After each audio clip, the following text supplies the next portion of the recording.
அஸ்ஸலாமு அலைக்கும். Hello friends, இன்றைக்கி நம்ம ஒரு 3 days vlog பார்க்கலாம் வாங்க. Welcome to my channel.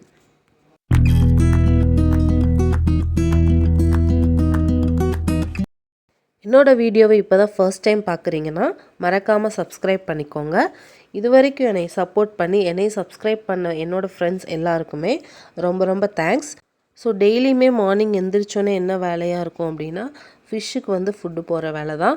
So அதை முடிச்சுட்டு பார்த்தீங்கன்னா ஸ்கூல் லஞ்சுக்கு என்ன செய்யலாம்னு நான் கொஞ்சம் யோசித்து அப்புறம் தான் நான் செய்ய ஆரம்பிப்பேன். மார்னிங் வந்து ஸ்கூல் லஞ்சுக்கு என்ன ரெடி பண்ணலான்னு யோசித்தேன் அப்படின்னா பாசிப்பயிர் குழம்பும் சாப்பாடும் காலிஃப்ளவர் ஃப்ரையும் வந்து செய்யலான்னு வந்து பிளான் பண்ணியிருந்தேன்.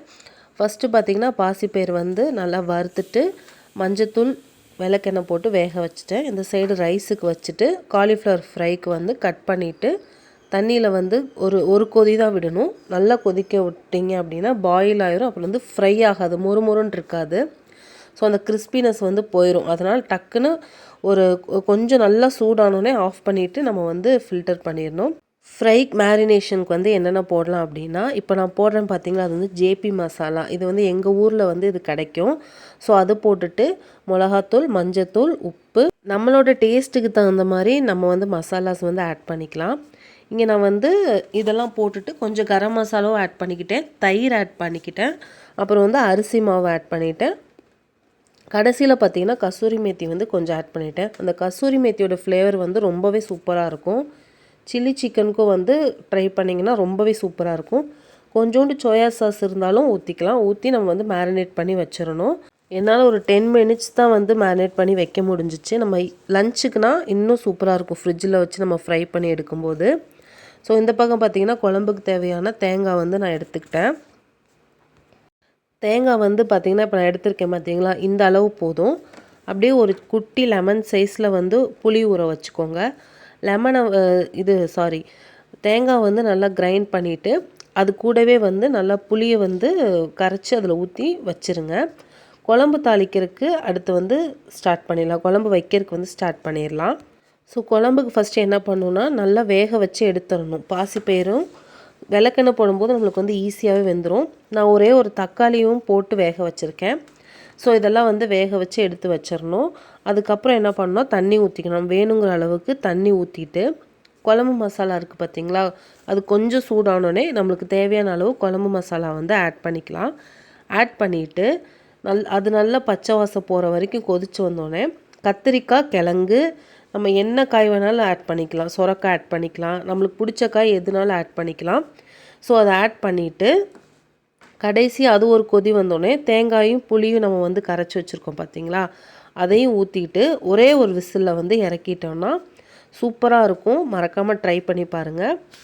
ஸோ இந்த பக்கம் வந்து நான் காலிஃப்ளவர் வந்து ஃப்ரை பண்ண ஆரம்பிச்சிட்டேன். காலிஃப்ளவர் ஃப்ரை அந்த மசாலாவோட நல்லா ஒட்டி வரணுன்னா என்ன பண்ணுன்னா, எண்ணெய் நல்லா கொதிச்சோன்னே போடுங்க. எண்ணெய் லைட்டாக சூடானோடனே போட்டிங்க அப்படின்னா அந்த மசாலாஸ்லாம் வந்து கண்டிப்பாக பிரிஞ்சிரும். ஸோ வந்து அது ஒரு பக்கம் போட்டுட்டு இப்போ நான் சொன்ன மாதிரி காயெல்லாம் போட்டேன் பார்த்திங்களா, போட்டுட்டு அந்த தேங்காய் புளியும் ஊற்றிட்டு ஒரே ஒரு விசில் விட்டு இறக்கிட்டு தாளித்து ஊற்றிட்டோன்னா சூப்பரான பாசிப்பயிர் குழம்பு வந்து ரெடி ஆயிரும். ஸோ அவ்வளோதான். இதுதான் வந்து காலையில் லஞ்சுக்கு வந்து நான் ப்ரிப்பேர் பண்ணது. காலிஃப்ளவர் வந்து போட்டோன்னே நம்ம திருப்பக்கூடாது. கொஞ்ச நேரம் ஒரு நிமிஷம் வெயிட் பண்ணிவிட்டு அதுக்கப்புறம் நம்ம திருப்பி போட்டோன்னா காலிஃப்ளவர் உங்களுக்கு பார்த்தாலே தெரியும். ஊற வச்சது பார்த்திங்கன்னா ஒரு 5 to 10 minutes தான் நான் வந்து ஊற வச்சுருப்பேன். ஸோ அதுக்கே வந்து நல்லா பிடிச்சி மசாலாலாம் பிடிச்சி சூப்பராக இருந்துச்சு. தாளிக்கிறதுக்கு பார்த்திங்கன்னா கடுகு, சீரகம், சின்ன வெங்காயம் போட்டிங்கன்னா ரொம்பவே நல்லாயிருக்கும். சின்ன வெங்காயம், கருவேப்பிலை போட்டு கொஞ்சோண்டு பெருங்காயம் போட்டு தாளித்து நம்ம வந்து குக்கரில் ஊற்றிட்டோன்னா குழம்பும் வந்து ரெடி ஆயிரும்.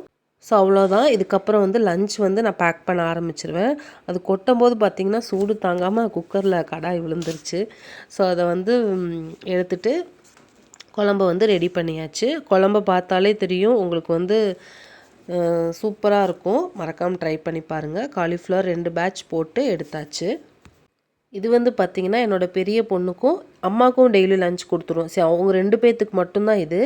என்னோடய சின்ன பொண்ணு பார்த்திங்கன்னா சுத்தமாக காரம் சாப்பிட மாட்டா. அவளுக்கு வந்து வேறு செய்யணும். பாப்பாவுக்கு வந்து பார்த்திங்கன்னா லஞ்செலாம் பேக் பண்ணிட்டு காலையில் அதுக்கு முந்தின நாள் செஞ்ச பிரியாணி இருந்துச்சு. ஸோ அது வந்து பிரேக்ஃபாஸ்ட்டு கேட்டால் நான் சூடு பண்ணி கொடுத்துட்டேன். சின்ன பொண்ணுக்கு பார்த்திங்கன்னா தயிர் சாப்பாடில் கேரட் துருவி போட்டுட்டு உருளைக்கிழங்கு பொரியலும் ஸ்நாக்ஸுக்கு வச்சு விட்டேன். பிரேக்ஃபாஸ்ட்டுக்கு எப்போயுமே வந்து மில்க் ஷேக் தான் கொடுப்பேன். ஏன்னா அவங்க சுத்தமாக சாப்பிடவே மாட்டாங்க. ஸோ அந்த மில்க் ஷேக்கே பார்த்தீங்கன்னா அடித்து கொண்டு போய் ஸ்கூலில் கொடுத்துருவேன், கொடுக்க சொல்லி மேம் கொடுத்துருவாங்க. ஏன்னா சின்ன பொண்ணு எல்கேஜி தான் படிக்கிறா அப்படின்றதுனால. ஸோ இப்போ நான் என்ன பண்ணுறேன் அப்படின்னா, ஆப்பிள் வந்து கட் பண்ணி போட்டுட்டேன். ஆப்பிளை வந்து தோல் எடுத்துட்டு நம்ம கட் பண்ணி போட்டுறணும். போட்டுட்டு இது கூட ஒரு டேட்ஸ் வேணும்னாலும் ஆட் பண்ணிக்கலாம். அப்புறம் ஒரு டம்ளர் பால் ஊற்றிக்கணும். ஊற்றிட்டு இந்த இது பார்த்திங்கன்னா பீட்ரூட் மால்ட், இது வந்து நான் ப்ரிப்பேர் பண்ணுறது, நான் சேல்ஸ் பண்ணிகிட்ருக்கேன். இப்போ தான் ஸ்டார்ட் பண்ணியிருக்கேன். ஸோ நான் செஞ்ச அந்த பீட்ரூட் மால்ட் இருக்குது பார்த்தீங்களா, அது வந்து நான் 1.5 ஸ்பூன் ஆட் பண்ணிக்கிறேன். நார்மலாக இது பாலில் மட்டுமே கலக்கி கொடுக்கலாம். நான் கொஞ்சம் ரொம்ப லீனாக இருப்பா அப்படின்றனால இந்த மில்க் ஷேக் மாதிரி அடித்து தினமும் காலையில் கொடுத்துட்ருக்கேன். ஸோ உங்கள் குழந்தை ரொம்ப லீனாக இருக்காங்க அப்படின்னா மறக்காமல் நீங்கள் இந்த மாதிரி ட்ரை பண்ணி பாருங்கள். பார்த்தீங்கன்னா இப்போ நான் சொன்ன பொருள்லாம் போட்டுட்டு அடிச்சுட்டு குழந்தைங்களுக்கு கொடுக்கணும் அப்படின்ற மாதிரி இருந்தால் நம்ம வந்து ஃபில்டர் பண்ணிடலாம். ஃபில்டரில் ஒன்றும் பெருசாக இருக்காது, கொஞ்சம் திப்பி திப்பியாக இருக்கும். அதை போட்டு ஃபில்ட்ரு பண்ணி குழந்தைங்களுக்கு கொடுத்துடலாம். பெரியவங்க குடிக்கிற மாதிரி இருந்தால் நம்ம அப்படியே குடிச்சிக்கலாம். ஸோ அவ்வளோதான், காலையில் அது அப்படியே முடிஞ்சிருச்சு. அதுக்கப்புறம் நான் வீடியோ எதுவும் பெருசாக எடுக்கலை. இது வந்து ஈவினிங்கில் பாப்பாவோட துணிலாம் ரொம்ப மெஸ்ஸியாக இருந்துச்சு. ஸோ அதுக்கு தான் நான் மீஷோவில் வந்து இந்த மாதிரி ஒரு 3 பேக்ஸ் வந்து ஆர்டர் போட்டு 4 இருந்துச்சு, செட் ஆஃப் 4. ஸோ இது எல்லாத்தையும் வந்து நான் தனித்தனியாக வந்து அடுக்கி வச்சுட்டேன். இது ரொம்பவே யூஸ்ஃபுல்லாக இருந்துச்சு. உங்களுக்கு வேணால் செக் பண்ணி பாருங்கள். அதுக்கப்புறம் வந்து பார்த்திங்கன்னா ஒரு ரெசிபி பார்க்கலாம். கருவாடு தொக்கு இருக்குது பார்த்திங்களா, அது எப்படி செய்கிறதுன்னு பார்க்கலாம். இந்த தொக்கு பார்த்தீங்கன்னா நீங்கள் தயிர் சாப்பாடு, பழைய சோறு, சாம்பார், ரசம் இது எல்லாத்துக்குமே ரொம்பவே சூப்பராக இருக்கும். ஸோ மறக்காமல் ஸ்கிப் பண்ணாமல் பாருங்கள். ஃபஸ்ட்டு வந்து நல்லெண்ணெய் ஊற்றிக்கலாம். நல்லெண்ணெய் ஊற்றிட்டு கருவாடில் வந்து நல்லா சுடுதண்ணி போட்டு வாஷ் பண்ணிவிட்டு கொஞ்சம் மஞ்சத்தூள், மிளகாத்தூள் போட்டு பரட்டி வச்சுருக்கேன். ஸோ அதை வந்து ஃபஸ்ட்டு எண்ணெயில் போட்டு எடுத்து வச்சிடலாம். அதுக்கப்புறம் வந்து அதே எண்ணெயிலேயே நம்ம வந்து பெரிய வெங்காயம் ஆட் பண்ணிக்கலாம். சின்ன வெங்காயம் ஆட் பண்ணிங்கன்னா இன்னும் சூப்பராக இருக்கும். நான் வந்து பெரிய வெங்காயம் தான் ஆட் பண்ணியிருக்கேன். ஸோ பெரிய வெங்காயம் ஆட் பண்ணிவிட்டு நல்லா வந்து ஃப்ரை பண்ணிடணும்.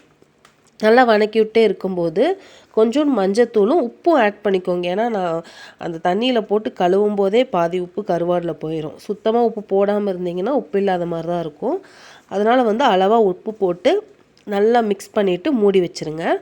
மூடி வச்சுட்டு எடுத்துட்டு தக்காளி வந்து ஒரே ஒரு தக்காளி ஆட் பண்ணிக்கோங்க.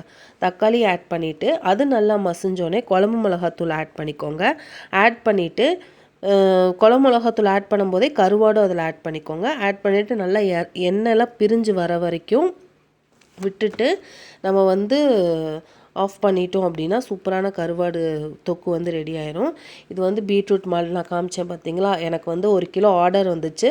ஸோ அப்படியே வந்து அதையும் வந்து செய்ய ஆரம்பிச்சிட்டேன். நட்ஸு பார்த்திங்கன்னா நான் எப்பயுமே நிறையா போடுறேன். மற்றவங்களோட கம்பேர் பண்ணும்போது என்னோடய மால்ட்டில் பார்த்திங்கன்னா நட்ஸு வந்து நிறையா இருக்கும். ஸோ பார்த்திங்கன்னா நான் அந்த அளவுக்கு தகுந்த மாதிரி நான் கடாய் எடுத்துக்குவேன். எனக்கு 1 கிலோ அப்படின்றதுனால நான் அந்த கடாய் எடுத்திருந்தேன். இன்னொன்று பார்த்தீங்கன்னா நிறைய பேர் செய்வாங்கள்ல, அவங்க கமெண்ட்ஸில் சொல்லியிருந்தாங்க, இதெல்லாம் ஸ்ட்ரென்த்தே இல்லை, இதில் போட்டு இது பண்ணிடுறாங்க, அதில் என்ன உங்களுக்கு இருக்கும் அப்படின்ற மாதிரி கேட்டாங்க. ஹார்லிக்ஸு, பூஸ்ட்டு இந்த மாதிரியோட இது 100 டைம்ஸ் பெட்டர் தான். இது கண்டிப்பாக ரொம்ப ரொம்ப நம்ம ஹெல்த்துக்கு வந்து ரொம்ப நல்லது. ஏன்னா டெய்லி நம்ம தேடி போய் ஒரு காய், ஒரு ஃப்ரூட்ஸ் எல்லாம் சாப்பிட்றதுக்குலாம் நமக்கு டைம் கிடையாது. ஸோ இந்த மாதிரி ஒரு இது வாங்கி வச்சிட்டோம் அப்படின்னா நம்ம கலந்து குடிச்சிக்கலாம். ஸோ அதனால் கண்டிப்பாக நீங்கள் அப்படி யோசிக்காதீங்க. இது வந்து பார்த்திங்கன்னா என் பொண்ணு பார்த்திங்கன்னா ராதே வேஷம் போட்டிருக்காங்க, நான் தான் போட்டுவிட்டேன்.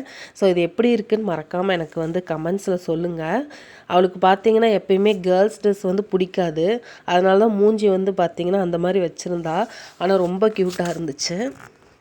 நான் வந்து பொட்டெல்லாம் வந்து வச்சு விட்டேன். எனக்கு அது ஒரு ராதே வேஷம் அப்படிங்கிறப்ப அதை வந்து ஃபுல்ஃபில் பண்ணணும் அப்படின்றதுனால நான் அதெல்லாம் வச்சுருந்தேன். So no problem. அதுக்கப்புறம் பார்த்திங்கன்னா எனக்கு வந்து ஒரு பெரிய ஆர்டர் வந்துருந்துச்சு சாட்டர்டே. ஸோ அதுதான் நான் உங்களுக்கு செஞ்சு காமிச்சிட்ருக்கேன். வீடியோலாம் எடுக்கலை, எனக்கு அப்போ வீடியோ எடுக்கிறதுக்கெலாம் டைம் இல்லை. ஏன்னா நான் ஒருத்தி தான் செய்யணும் அப்படின்றதுனால என்னோடய ஃபுல் ஃபோக்கஸும் வந்து நல்லபடியாக செஞ்சு முடிக்கணும் அப்படின்றதுல தான் கவனம் இருந்துச்சு. ஸோ இது எல்லாமே வந்து நான் சக்ஸஸ்ஃபுல்லாக பண்ணி முடிச்சுட்டு கமெண்ட்ஸ் பார்த்திங்கன்னா சூப்பர் கமெண்ட்ஸ் வாங்கியிருந்தேன். ஸ்கூல் ஆர்டர் தான். ஸ்கூல் பிரின்ஸிபலே ஃபோன் பண்ணி சூப்பராக இருக்குமா அப்படின்னு சொல்லிட்டாங்க. ஸோ எனக்கு அந்த டே பார்த்திங்கன்னா ரொம்ப பிளஸ்டாக நான் ஃபீல் பண்ணேன். என்னோடய vlog வந்து உங்களுக்கு பிடிச்சிருந்துச்சி அப்படின்னா மறக்காமல் எனக்கு நீங்கள் சப்போர்ட் பண்ணுங்கள், சப்ஸ்கிரைப் பண்ணுங்கள். என்னோடய வீடியோ வந்து ஃபுல்லாக பாருங்கள். தேங்க்ஸ் ஃபார் வாட்சிங். பாய்.